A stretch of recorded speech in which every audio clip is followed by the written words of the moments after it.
Right, so in today's video, I'm going to be explaining how you can keep your lawn green by following some basic lawn care steps.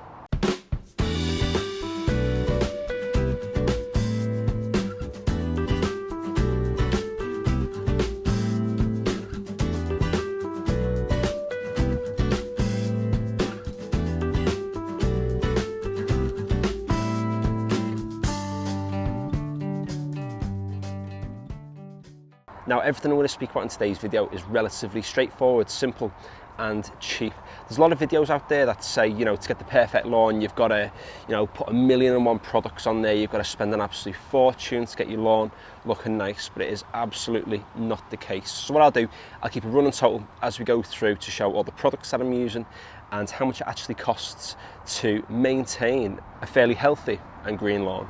Now, before we even start, you can see from this lawn here, it's relatively green, it's pretty thick, it's in a good state to begin with, but it doesn't mean that it's perfect. You can see along some of the edges here, we've got the odd weed that I'm not going to be dealing with today, but I will do at a later date, and there's a few others, knocking around different parts of the lawn. Even if you do have a few weeds knocking about in your lawn like I do, it doesn't mean that you can't get a thick green lawn. Sometimes they can be a bit unsightly, and there are ways to deal with them, but it's not the end of the world. You're always going to be getting weeds in your lawn. It is inevitable. It's about how you manage them and how many you're happy with actually having. Now, we're going to start off with the most basic of things, and that's to cut your lawn on a regular basis. Now, I don't think a lot of people realise how often they actually need to be cutting the lawns to actually maintain a thick green lawn. If you have a look at my lawn here, it's actually in quite a thick, healthy state at the moment, and the reason for this is that when I cut the lawn, I'm only taking off the tips of the grass plants. Now, taking off the tips is really important because the more of the plant you actually take off, the more stressed it becomes. Think of it as any other plant in your garden. If you cut off most of it, that plant's going to struggle to recover. People say there's this 1/3 rule, which technically there is, but it's only a general guide. It's effectively saying don't take off most of the grass plant, keep most of it there and only take off the tips. It's all about eliminating the amount of stress that the grass has to go through. Now, in terms of how often I actually cut my lawns, I aim to do it every 2 to 3 days. And the reason being is because I'm fertilising my lawn quite a lot, which means it's always in sort of an accelerated period of growth, which means that I constantly need to be going on to take off tips of the grass plants. Now, I've had a lot of people comment in the past about not being able to get on their lawns as often as that because the sizes of their lawns are substantially bigger than what I've got to cut. Now, it's just common sense. If you've got massive lawns and you can't get on and do it every 2 to 3 days, then every 4 to 5 days, maybe every 7 days might be all you can do. But cutting it on that frequent basis is better than just leaving it for 2-3 weeks. However, if you've got lawns the size of mine, which if you're in the UK, the average household doesn't have a ginormous lawn, then every 2 to 3 days is doable. Now, it can become a lot more challenging to do that if you've got a corded lawnmower. So I've got the Hater Hawk, which is a battery powered lawnmower, and having a lawnmower with a battery is a complete game changer. It takes around about a minute or two to get out the garage or get out the shed and start cutting. Whereas if you've got a corded lawnmower, it's getting the extension lead out, it's putting the plug through the window or through the door, and it's all those bits that add sort of physical friction to the actual time it takes to cut your lawn, which then results in people cutting the lawn less often, and then lawns that go brown or yellow over time. So investing in a cordless lawnmower is something I definitely think is a massive must when it comes to lawn care. And that doesn't mean you have to go out and spend hundreds of pounds on a Hater Hawk like this, but you can go out and buy yourself a Bosch or another brand that might be slightly cheaper, but it's actually going to improve your lawn care over time because you're actually able to get out there more often and cut your lawn more frequently. Finding the right length for your lawn is just a case of trial and error. It might take you a little bit of time, but it's worth cutting it on different height settings for about 2 weeks to find what height works best for you.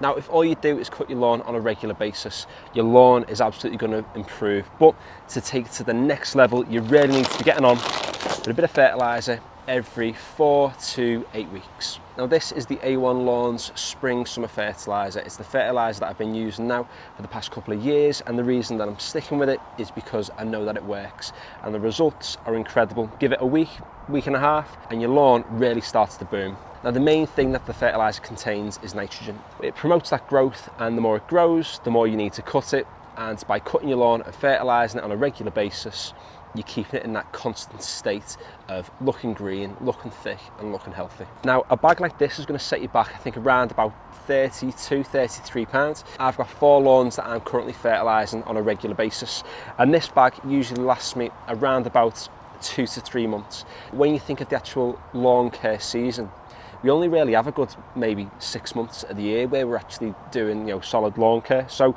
I only really need to buy a bag of this maybe twice a year, maybe 3 times a year, depending on how much I'm actually getting on the lawns with it. There are instructions on the bag as to how much you should really be putting on your lawn, but I just put, you know, enough in to cover the entire base of the actual spreader. And I either put the setting on 5 or 6. I'm going to go on, let's say, I'm going to do 5.5, split it in the middle this time round, and 2 or 3 passes across the lawn is usually enough to actually fertilise everything.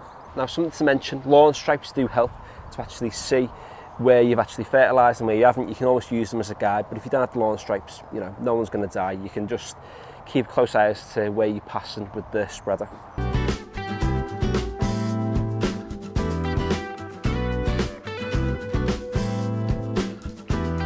And any fertiliser you do get on your patio, you do need to blow off, or else you are going to end up with some yellow spots, a little bit like what's down here on your patio.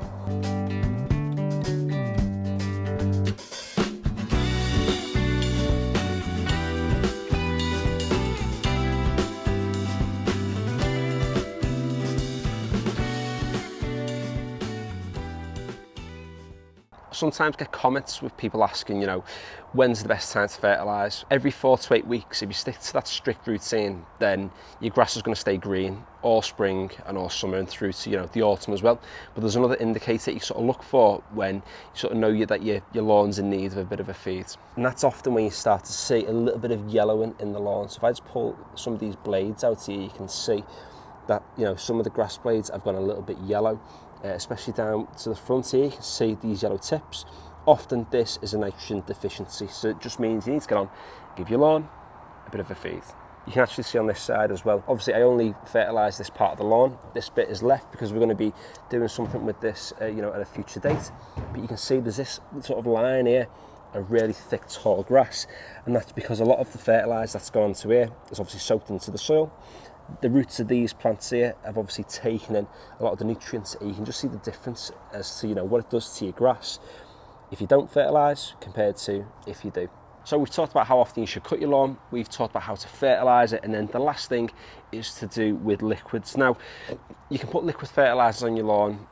There's loads of other products out there that you can use as well, but there's one product you absolutely should be using, and that is this.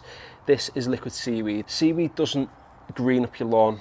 Exactly. It doesn't actually help to improve the colour of it. However, what it does do is it helps improve the actual health of the plant. So what it'll do is it'll support the plant's root development, and in turn you'll end up with a healthier plant, which then results in a greener plant. Now this is a product that I apply every month. Now it doesn't have to be this exact liquid seaweed. This is the one from A1 Lawns, and I think it's around about £22. However, it does say on the back that half a litre of this product will cover around about 500 square metres. So it means the litre bottle covers 1,000. You'll see from my lawns over any of the videos, or even just this video, that I do not have anywhere close to that sort of area to actually be covering with liquid seaweed. So a bottle like this should really last me a year, 2 years, quite possibly, depending on how much I'm actually applying onto the lawns. So, you know, for £22 to get us a year or two's worth of applications isn't too bad. And it should be at this point that I should really mention, I'm not sponsored by A1 Lawns. All of this stuff I actually buy with my own money. So no sponsorship, no brand deals, nothing like that. Just really decent products. And the only other thing that I put in the sprayer as well with the seaweed is wetting agents. Now, this doesn't really do anything to actually improve the health of the lawn. But what it does do is it helps to break down each of the water molecules when they land onto your lawn. So if you're going through a bit of a drought period, putting wetting agent down is a really good idea, because what it'll do is it helps the moisture to actually soak further into the soil. Now, I've got quite heavy clay soils in my gardens, and the actual wetting agent itself helps to keep that soil hydrated throughout some of the warmer seasons. And you'll need a tiny bit of this. Again, around a litre of this covers about 500 square metres, so that's definitely going to get at least a year's worth of use before I have to buy another one. And that's around about £20. So all told, about £42 for both of these, but they're both going to last at least a year. And to apply both of those products, I use a knapsack sprayer. This costs around about £35-ish on Amazon. Sometimes it's a little bit cheaper if you can get it on a deal. And honestly, it's worth its weight in gold. So this is going to help you to actually apply any liquids to your lawn. So before you put any liquids in to your sprayer, put a little bit of water in first, then your liquids, then put more water in to get everything mixed perfectly.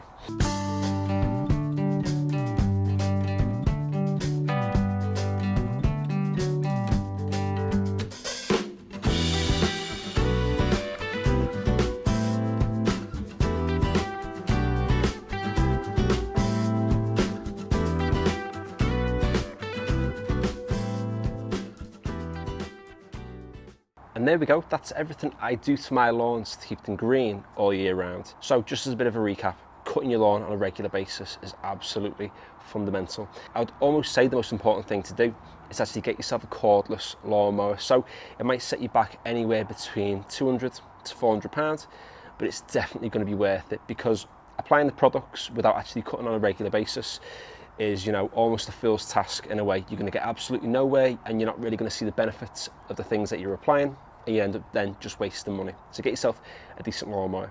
If you already do, if you've got a cordless lawnmower, then it's a case of getting on with fertilizer. About a £50-60 spreader, you're going to be spending around about £30 to £60 a year on fertilizer, maybe around about £45 on some liquids, and the actual knapsack sprayer is only about £35. So all told, for an entire year's worth of lawn care, it's really not that much. Once you've bought the lawnmower, the knapsack sprayer, and the drop spreader, all you really then need to worry about is buying your fertilizer and buying your liquids too. So I hope you have enjoyed today's video. If you have, feel free to give it a like, and if you'd like to check out any of my other videos, such as any of my garden renovation or any of my lawn tip videos, then head over to my channel, and if you like what you see, feel free to subscribe. And finally, thanks for watching.